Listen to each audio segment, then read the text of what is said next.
একাধিক চোরাই কম্পিউটার সহ অভিযুক্তদের গ্রেপ্তার করল পুলিশ। দক্ষিণ দিনাজপুর জেলার গঙ্গারামপুর থানার আবিশকুড়ি হাই মাদ্রাসার একাধিক কম্পিউটার চুরির ঘটনায় জড়িত বিদ্যালয়ের প্রাক্তন ছাত্র। বিদ্যালয়ে চুরির ঘটনায় চাঞ্চল্য ছড়িয়েছে এলাকায়। ঘটনায় অভিযুক্তদের গ্রেপ্তার করার পাশাপাশি চোরাই কম্পিউটার সহ অন্যান্য সামগ্রী উদ্ধার করল গঙ্গারামপুর থানার পুলিশ। বুধবার গঙ্গারামপুর থানার উদয় অঞ্চলের জগদীশপুর এলাকা থেকে চোরাই কম্পিউটার উদ্ধার করে গঙ্গারামপুর থানার পুলিশ জানিয়েছে, ধৃতরা হলেন সমীর মণ্ডল, বয়স 22 বছর, বাড়ি গঙ্গারামপুর থানার বাঁশুড়িয়া অঞ্চলের সর্বমঙ্গলা রথীনাথপুর এলাকায়। অপরজন আবুল আজাদ মিয়া, বয়স 20 বছর, বাড়ি উদয় গ্রাম পঞ্চায়েতের চালন্দা এলাকায়। বৃহস্পতিবার পুলিশি হেফাজতে চেয়ে ধৃতদের গঙ্গারামপুর মহকুমা আদালতে পাঠিয়ে পুরো বিষয়টি খতিয়ে দেখছে গঙ্গারামপুর থানার পুলিশ ও স্থানীয় সূত্রের খবর, চলতি মাসের 16 ডিসেম্বর শনিবার বিদ্যালয় বন্ধ করে বাড়ি চলে যান বিদ্যালয়ের শিক্ষকেরা। রবিবার বন্ধ ছিল বিদ্যালয়। সেই সুযোগকে কাজে লাগিয়ে বিদ্যালয়ের কম্পিউটার, প্রজেক্টর সহ অন্যান্য ইলেকট্রনিক সামগ্রী নিয়ে চম্পট দেয় চোরের দল। সোমবার বিদ্যালয় খুলতেই চুরির বিষয়টি নজরে পড়ে বিদ্যালয়ের শিক্ষকদের, যার জেরে ব্যাপক চাঞ্চল্যের সৃষ্টি হয় এলাকায়। ঘটনার পরই গঙ্গারামপুর থানায় লিখিত অভিযোগ দায়ের করেন বিদ্যালয়ের প্রধান শিক্ষক মঞ্জুর আলম। অভিযোগ পাওয়ার পরই তদন্তে নামে গঙ্গারামপুর থানার পুলিশ। তদন্তে নেমে বিদ্যালয়ের প্রাক্তন ছাত্র সমীর মণ্ডল নামে একজনকে আটক করে পুলিশ। তাকে জেরা করতেই কম্পিউটারের হদিশ পান গঙ্গারামপুর থানার পুলিশ। বুধবার সন্ধ্যায় গঙ্গারামপুর থানার উদয় চালন্দা এলাকা থেকে কম্পিউটার সহ অন্যান্য সামগ্রী উদ্ধার করে গঙ্গারামপুর থানার পুলিশ। এই ঘটনায় সমীর মণ্ডল সহ আরও একজনকে গ্রেপ্তার করে পুলিশ। বৃহস্পতিবার ধৃতদের আদালতে পেশ করে পুরো বিষয়টি খতিয়ে দেখেছে গঙ্গারামপুর থানার পুলিশ। গঙ্গারামপুর থানার পুলিশের বড়সড় এই সাফল্যকে সাধুবাদ জানিয়েছেন শহরের শুভবুদ্ধি সম্পন্ন মানুষেরা। দক্ষিণ দিনাজপুর থেকে জয়দীপ মৈত্রের রিপোর্ট, উত্তরবঙ্গ টুডে 24। এবং কি করে অ্যারেস্ট করা হলো স্যার এদেরকে? একটা আবিশকুড়ি হাই মাদ্রাসায় বেশ বড়সড় একটা চুরি হয়েছিল কয়েকদিন আগে। আমাদের টিম লেগেছিল, আমাদের আইও এসআই এদিকে ওই মানে এই কেসের আইও সাব ইন্সপেক্টর সমীর কর্মকার কেসটা লেগেছিল। নিজের সোর্স ইনফরমেশন যেভাবে পুলিশের যেরকম ইনফরমেশন থাকে সেটাতে দুজনকে আমরা আপাতত অ্যারেস্ট করেছি। প্রায় এন্টায়ার মালটাই রিকভারি হয়ে গেছে। হিউজ পরিমাণে অ্যারাউন্ড 20-22 লাখ টাকার রাফ এস্টিমেট হবে। এই মানে প্রচুর কম্পিউটার, সিপিইউ, মনিটর, কিছু ওয়্যার, মাউস, অনেক কিছু, মানে লিস্ট আপনাকে পরে দিয়ে দিচ্ছি। সেটা রিকভারি হয়েছে। আরও যারা যারা আছে এই কেস, এই চুরির সঙ্গে ইনভলভ, সুন ন্যাপ দেবে। ঠিক স্যার। কম্পিউটার হারিয়েছিল এবং কিভাবে ফেরত পাবেন? আপনাদের কোন মাদ্রাসা? আমি প্রধান শিক্ষক, আবিশকুড়ি হাই মাদ্রাসা, গঙ্গারামপুর থানার অন্তর্গত।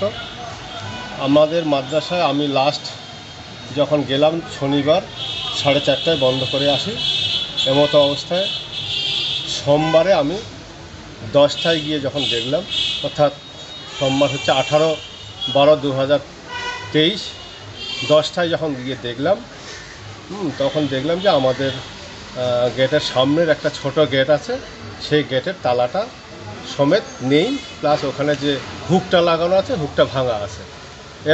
এমতো অবস্থায় আমি একটু আতঙ্কিত হলাম, মনে হলাম যে এটা কিছু দুর্ঘটনা হয়তো ঘটেই গেছে। আমার গ্রুপ ডি স্টাফ, নন পার্মানেন্ট নয়, যেগুলো টেম্পোরারি, ওনাকে নিয়ে আমি ভেতরে যখন প্রবেশ করলাম, সঙ্গে সঙ্গে আমার সন্দেহ হওয়াতে আমি অফিস রুমের কাছে গেলাম যে না, অফিস রুম ঠিক আছে। এবার আমি দোতলাতে আমাদের দুটো ল্যাব আছে, কম্পিউটার রুমের কোলাপসেবল গেটের কাছে যখন গেলাম, গিয়ে দেখলাম যে কোলাপসেবল গেটের 5টা তালা ছিল, একটা তালাও নেই সেখানে। তখন আমার সন্দেহটা আরও বেড়ে যায়। এমতো অবস্থায় গেট তো লাগানোই আছে কিন্তু তালা নেই, আমার খুব সন্দেহ হলো। তখন আমি প্রশাসনিক দ্বারস্থ হওয়ার জন্য প্রথমে আমি ঘরে প্রবেশ না করে আমার চট করে মনে হলো আমাদের রথীনাথপুরে ভিলেজ পুলিশ আমিনুল ইসলাম নামে একজন আছে, ওনাকে আমি ইনফর্ম করলাম এবং আমি বাই তখন থানাকেও ইনফর্ম করলাম। এমতো অবস্থায় 10:30টা নাগাদ ভিলেজ পুলিশ আমিনুল ইসলাম এসে ওনার সঙ্গে আমরা ঘরে ঢুকতে গিয়ে দেখি ঘরের তালাও ভাঙা। গিয়ে দেখি যে আমার যে আইসিটি থেকে 10টা কম্পিউটার প্লাস প্রজেক্টর ছিল, সমস্তগুলোই ফাঁকা। তারপরে খুব মানসিকভাবে ভেঙে পড়ি। আমাদের খুব গ্রামের মাদ্রাসা, তিল করে এই জিনিসগুলো পেয়েছিলাম আমরা, এবং ছাত্রদের খুব ভালো ক্লাস হয়, কম্পিউটার তারা জানতে পারে। এমতো অবস্থায় তখন তাকে সঙ্গে নিয়ে আবার আরেকটা রুম কম্পিউটার, যেটা আমাদের সংখ্যালঘু দপ্তর থেকে পেয়েছিলাম, হ্যাঁ 9টা কম্পিউটার সেট প্লাস ওয়েবেল থেকে ডিজিটাল ক্লাসরুমের জন্য 2টো কম্পিউটার। সেই রুমে যখন কাছাকাছি যাই সেই রুমেও দেখি তালা নেই। বাস সেখানে যখন ঢুকি সেটাও ফাঁকা, আরও ভেঙে পড়লাম।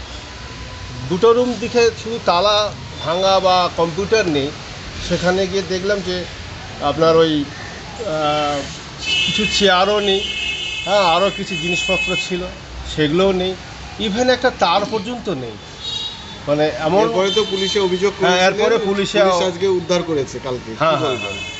এমতো অবস্থায় আমি আমার মাদ্রাসার তরফ থেকে সর্বপ্রথমে আমাদের গঙ্গারামপুর যে থানা অর্থাৎ আইসি ওনাকে আমি ধন্যবাদ জানাই। তার সাথে যিনি দায়িত্বপ্রাপ্ত অফিসার ছিলেন সমীরবাবু ছিলেন, ওনাকেও আমার আন্তরিক ধন্যবাদ আমাদের মাদ্রাসা। ঠিক আছে, আপনার নাম?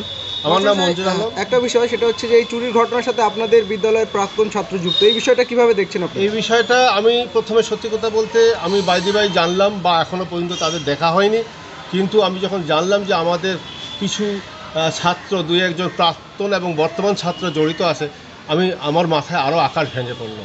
আমি ভাবতেই পারিনি যে আমাদের ছাত্ররা এরকম একটা দুঃসাহসিক কাণ্ডের সঙ্গে জড়িত আছে, এবং আগামী দিনে আমরা ভাবতে পারছি না যে কিভাবে আমাদের ছাত্রদের কিভাবে এন্টারটেইন করব আর কি। এটা নিয়ে আমরা আতঙ্কিত, এবং আমি চাই যে এই দুর্ঘটনা যাতে না ঘটে। আমি পুলিশ প্রশাসনের কাছে আরও ধন্যবাদ জানাচ্ছি। আগামী দিনে যেন আমাদের এলাকায় আরও নিরাপত্তা বাড়ানো হয়, পেট্রোল পুলিশের ব্যবস্থা করা হয়, সেটা আমি আবেদন রাখছি। ঠিক আছে। আপনার নামটা বলুন। মঞ্জুর আলম আমার নাম। মঞ্জুর আলম, প্রধান শিক্ষক আবেশকুড়ি।